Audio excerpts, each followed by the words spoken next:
Salam Bapak Mama Saudara yang dikasihi Tuhan. Selamat bertemu dan berjumpa kembali oleh kasih dan penyertaan daripada Tuhan. Saya senantiasa berharap Bapak Mama Saudara semua dalam keadaan sehat walafiat dengan penuh rasa syukur kepada Tuhan. Di pagi yang indah ini, saya mengajak Bapak Mama Saudara semua membaca dan merenungkan firman Tuhan dari kitab 1 Raja-Raja pasal 19 ayat 9 hingga ayat 18. Sebelum membaca serta merenungkan firman Tuhan, saya mengundang kita menyatukan hati dan pikiran di dalam doa. Kita berdoa. Bapa kami yang dalam surga, Bapa yang kami sembah lewat anakmu Yesus Kristus, terima kasih Tuhan untuk kasih setia dan penyertaan Tuhan di dalam kehidupan kami. Kami boleh bangun di pagi hari dengan tubuh sehat dan nyaman, serta menikmati berbagai aktivitas kami Tuhan. Pada saat ini, di jam saat ini, kami meminta kepada Tuhan untuk kami akan membaca serta merenungkan akan firman Tuhan.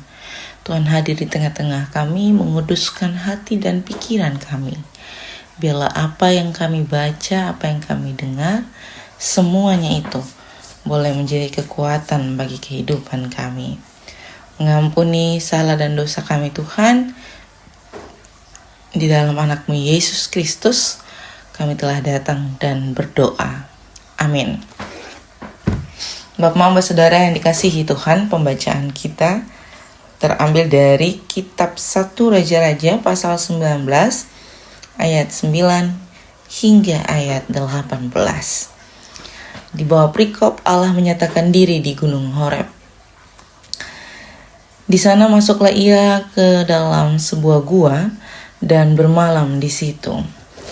Maka firman Tuhan datang kepadanya demikian. Apakah kerjamu di sini, hai Elia? Jawabnya, aku bekerja segiat-giatnya bagi Tuhan Allah semesta alam. Karena orang Israel meninggalkan perjanjianmu, meruntuhkan mezbah-mezbahmu, dan membunuh nabi-nabimu dengan pedang.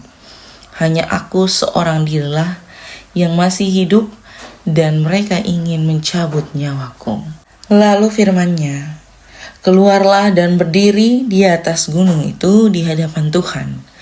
Maka Tuhan lalu, angin besar dan kuat yang membelah gunung-gunung dan memecahkan bukit-bukit batu, mendahului Tuhan. Tetapi tidak ada Tuhan di dalam angin itu. Dan sesudah angin itu, datanglah gempa, tetapi tidak ada Tuhan di dalam gempa itu. Dan sesudah gempa itu, datanglah api, tetapi tidak ada Tuhan dalam api itu. Dan sesudah api itu, datanglah bunyi angin sepoi-sepoi basah. Segera sesudah Elia mendengarnya, ia menyelubungi mukanya dengan jubahnya, lalu pergi keluar dan berdiri di pintu gua itu. Maka datanglah suara kepadanya yang berbunyi, apakah kerjamu di sini, hai Elia? Jawabnya, aku bekerja segiat-giatnya bagi Tuhan, Allah semesta alam. Karena orang Israel meninggalkan perjanjianmu, meruntuhkan mezbah-mezbahmu, dan membunuh nabi-nabimu dengan pedang. Hanya aku seorang dirilah yang masih hidup, dan mereka ingin mencabut nyawaku. Firman Tuhan kepadanya, pergilah, kembalilah kepada jalanmu melalui padang gurun ke Damsyik, dan setelah engkau sampai, engkau harus mengurapi Hazael menjadi raja atas Aram. Juga Yehu, cucu Nimsi, haruslah kau urapi menjadi raja atas Israel. Dan Elisa bin Safat dari Abel Mehola harus kau urapi menjadi nabi menggantikan engkau. Maka siapa yang terluput dari pedang Hazael akan dibunuh oleh Yehu, dan siapa yang terluput dari pedang Yehu akan dibunuh oleh Elisa. Tetapi aku akan meninggalkan 7.000 orang di Israel, yakni semua orang yang tidak sujud menyembah Baal dan yang mulutnya tidak mencium dia. Demikian juga akan firman Tuhan, dikatakan berbahagia adalah setiap kita yang tidak hanya membaca, mendengar, tetapi mau melakukan di dalam kehidupan kita hari lepas hari. Shalom Bapak Mama Saudara yang dikasihi Tuhan. Selamat bertemu dan berjumpa kembali di hari ini. Bapak Mama Saudara yang dikasihi Tuhan, hari ini kita diajak belajar oleh kitab raja-raja, yakni Nabi Elia. Bapak Mama Saudara yang dikasihi Tuhan, pada masa itu Nabi Elia menerima ancaman dari Ratu Izebel dan ia melarikan diri ke Gunung Horeb. Ancaman itu menjadikan dia sebagai seorang yang berputus asa. Dia hampir saja hilang harap. Tetapi dalam setiap jawabannya, ia menegaskan berulang-ulang kali bahwa ia bersungguh-sungguh kerja mati-matian untuk Tuhan. Tetapi dalam kesungguhan itu, dia mempunyai keluhan yang cukup hebat, yakni ia memberitahukan kepada Tuhan bahwa ia telah menjadi seorang diri, dan kesendirian itu membuat ia semakin takut karena ada yang mengintai atau ada yang mencari nyawanya. Bapak Mama Saudara yang dikasihi Tuhan, tentu dalam setiap penyampaian bahwa ia berpengharapan di hadapan Tuhan, tetapi dia juga secara jujur menunjukkan bagaimana ia berputus asa di hadapan Tuhan. Tetapi dalam keputusasaan itu arah memberi penampakan kepada dia yang bisa saja diartikan sebagai penampakan dari Allah, yakni badai, gempa, dan angin serta api yang kencang. Tetapi dari semua badai itu, dari semua bencana alam yang diberikan itu, tidak satu pun menunjukkan penampakan daripada Allah. Malahan Allah menampakkan dirinya dengan angin sepoi-sepoi, dengan suara yang lemah lembut, memanggil dan memberitahukan kepada Elia apa yang harus ia lakukan.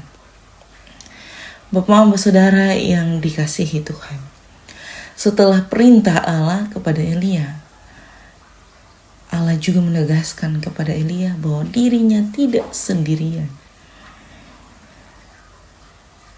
Apa yang kita bacakan di dalam ayat 18 sebagai penutup perenungan pada pagi hari ini, di situ terang-terangan Allah menegaskan kepada Elia bahwa masih ada 7.000 orang Israel yang sama-sama dengan dia menyembah Allah.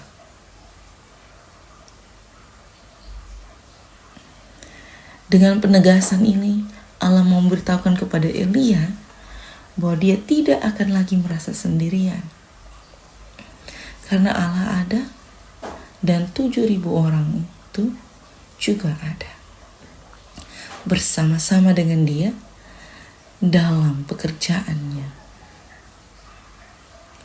Bapak Saudara yang dikasihi Tuhan, kita semua pasti pernah mengalami keputusasaan sampai tiba di mana kita merasa ragu atas kuasa dan penyertaan Tuhan.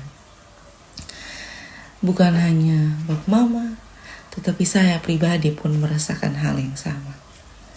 Saya pernah berputus asa atas segala sesuatu yang dipercayakan Tuhan di dalam kehidupan saya. Membuat saya mengambil waktu untuk menyendiri dan mengosongkan diri dan terus berpikir bagaimana ke depannya, bagaimana Tuhan memberikan satu pengharapan yang baru. Dalam kesendirian itu Tuhan menegaskan bahwa pelayanan tidak akan menghentikan jalan dan pelayanan tidak akan membuat saya kehilangan harapan. Dalam setiap proses hidup kita akan mengalami masa di mana kita akan berputus asa. Tetapi saya mau bilang bahwa setiap pekerjaan, setiap pelayanan, setiap keluarga, setiap problem yang kita alami tidak akan menghilangkan rasa cinta kasih Tuhan kepada kita. Maka itu, saya mengundang Bapak Mama untuk terus hadir di hadapan Allah, terus berpengharapan di hadapan Allah, terus melakukan apa yang menjadi keinginan Allah di dalam kehidupan kita hari lepas hari. Dengan begitu, kita menunjukkan pengharapan kita kepada Allah dalam keputusasaan kita.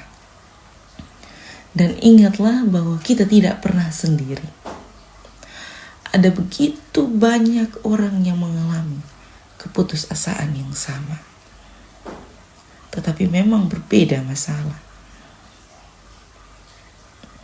Tapi mari kita melihat bagaimana setiap orang yang mengalami masalah itu tetap berjuang, tetap bekerja, tetap bangkit